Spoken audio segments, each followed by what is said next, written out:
Nako, may humabol pa sa undas. Isang 15 anyos na binatilyo at angkas na 19 years old, patay ng bumangga ang motorsiklo sa kasalubong na van sa San Jacinto, Pangasinan. Detalye ng balita mula kay Freddy Pajardo, Aris 38. Masantos siya kabasan at kamin sa ating mga kababayan dyan sa Pangasinan, Freddy.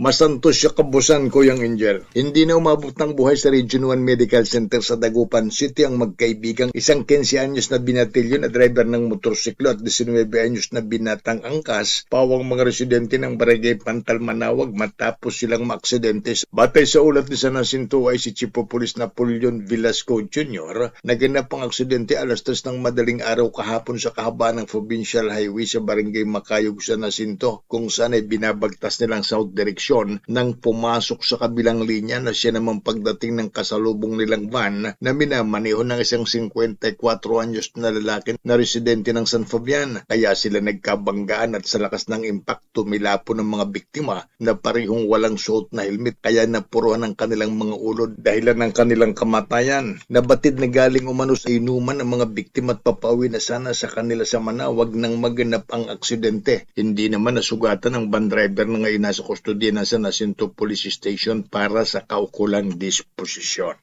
Mula sa Action Radio Pangasinan, ito si Freddy Pajardo, Aris 30, taguulat para sa DCRH, una sa Pilipinas, una sa Pilipino.